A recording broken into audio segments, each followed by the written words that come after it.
بسم الله الرحمن الرحيم. السلام عليكم ورحمة الله وبركاته. وبليانك يا شمرني أقسم إلمان أرمو قوتون كان بيا كيسا جرتن في على جرتن أكم جرتو بقى جراتن بقى جرتن التربي سوجين هاجراتو يقوم سيسا كيسا جرات داسنين جتشا إن شاء الله هرألي فيديو هاروك أبديتين نفه يو ربين فدايو فيتين حيما إساتين نفلافسه وان تكو جلالو في الديمنا جتشودا إن شاء الله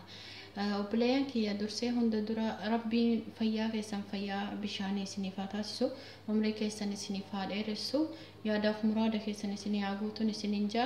هند إلمان رومو بكجرتنتي جاللا في كبجة قدا سني كبا ربي مو سنا جالتو أنا جالا سننجا إن شاء الله إذا أكما فيديو خير أرجع جرتن vegetable يوخان مو خضرة كان نمني بين وان جنات فقاتو رافو مرما جدما بيخين خيستي رافو مرما دا يوكان كفانا معرفاتين تقل قومن جدما جتو رافو مرما جتو راكوندتو افان انجليفاتين كابج جدما اجا الرئيس وجين الى الله جتو ربي نو حلافسو وبلين كيا نما ميقت فايدة رافو مرما خنا بيخا مي هند كينا خدران بينوس هاجرانو كم بينس أرأى وانا جائبا وجه الله إن شاء الله رافو مرما كبي خينا تتي الرجالا يوكا هرك جالو كايتبيكو تكاو صلاة نياتشورا تكاو مو إتو دليني نياتشورا جاتشورا كانان ألتي فايدا براوان قبنو تنفقاتو جاتشورا بيا خينا خيستي رافو مرمان منرال هدوف كيسا قبا فكيناف كان أكا فيتامين سي فيتامين كي أوف كيسا قبا جاتشورا أكا سماسي مو وانتو تحدود أو انتي إسا كيسا ترغمو نمني كينا يوكان مو باينان namoonni maal inni wanti irra caalanii tuffataa namoota tokko yoo ta'an magaalaa keessa ta'e malee namni baadiyyaa keessa faayidaa isaa hedduminaan hin beeku jechuudha. Nyaanni kun nyaata foonii olitti faayidaa guddaa of keessaa qabu, antioksidantii of keessaa hin qaba jechuudha. Kanaaf mineraalli isa keessa jiru waa hedduu fayyada. Isaan keessaa fakkeenyaaf dhukkuboota tokko qaama keenya hubanirra fakkeenyaaf dhukkuba bu'uudha. Dhukkuba garaa fakkeenyaaf jilba waan akka duuda kennan dhukkuba yeroo tokko nu dhukkuba sababni isaa maal akka ta'e kan hin beekne jechuudha. Akkasumas harka harma waan akka lapheedha. Callisnee caba malee lafa dha'uu malee waan tokko malee wanta akkasii kan dhukkuba fakkeenyaaf jilba namoonni hedduun yeroo deeman jilba kana dhukkubbii jilbaa kana himatanii akkasuma dubartoonni harki caalu duuda himatu jechuudha. Sababa hojiitiin isaa ta'u wantoota tokkootiin wanti kun hedduminaan jira. Mataan bowwuunis akkasumatti baay'inaan jira jechuudha. Kana akkamitti fayyadamnaa akkamitti fayyadaa nyaachuu garaatti gadi nyaachuun osoo hin taane alumaanu qaama keenya kanatti haguuguudhaan hanga tokko dhukkuba yeroo saniif laaffisuu ni dandeenya jechuudha. haa ta'uutii hedduminaan raafuu maramaa osoo dheedhii isaa nyaannee baay'ee gaariidha jechuudha. Maaliif mineraalli keessa jiru sun jabina lafee keenyatiif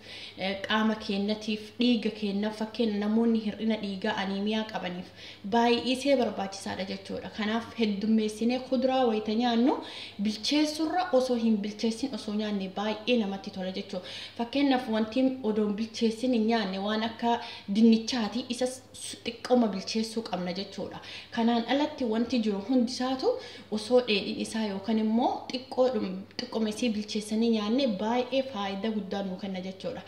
Mee akkamitti fayyadamna kan jennu fakkeenyaaf namoonni tokko akkuma isiniin jedhe dhukkubbii garaa harma namni baay'inaan dubartoonni ta'an harmi dhukkubbii fakkeenyaaf dhukkuba kaanseriitiif yeroo baay'ee saaxilamna nuti dubartoonni jechuudha. Dhukkuba kaanserii kana immoo haala salphaa ta'een mana keenya teennee yaalamuu ni dandeenya jechuudha. Isuma kanaanuu baala isaa kanaan jechuudha. For example amma baala kana akkanattiin irraa baasa harka yookaan immoo miila yookaan duuda yookaan immoo garaana dhukkuba haa jedhu baala isaa kana akkanattiin irraa baasee amma baala kana maaliin gochuudha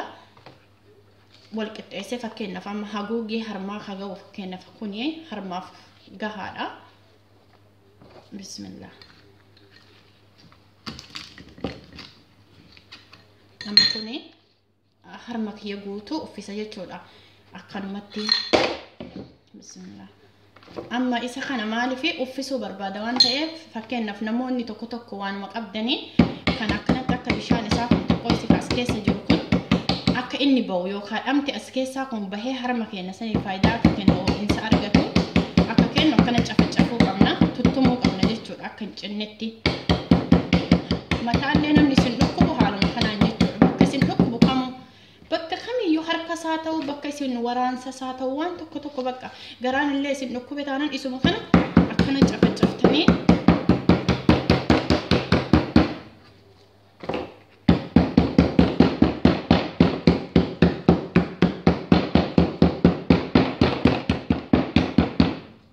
haala kana amma bishaan dhamti isa keessaa bahu kun akkana jira amma harka na dhukkuba haa ta'u fakkeenyaaf harka kiyya kana hin dhukkuba yoo jedhe akkam godhaa fakkeenyaaf isin fooxaallee haa ta'u kiliiniksii yookaan immoo mana diilas haa ta'u akkanatti waan akkanaa kana qopheessitanii as gubbaa keettan jechuudha fakkeenyaaf bakka feetanitti godhachuufillee haa ta'u jechuudha bakka isin dhukkubu mataallee haa ta'u mataallee isin dhukkube haaluma kana nama harka na dhukkuba yoo ta'e yookaan immoo qiiqqee jedhama akka afaan arsiititti loqoda arsiititti qiiqqee jedhama harka kana nama dhukkubsu tokko jira yoon fi inni akkasitti kana dhukkubu ta'e yookaan waan akkasii na qunname akkanattiin itti mara jechuudha daqiiqaa muraasaaf yookaan sa'a lamaaf baay'inaan sa'a lamaaf wayya akka huccuun yookaan immoo kiliiniksiin kun narraa hin baaneef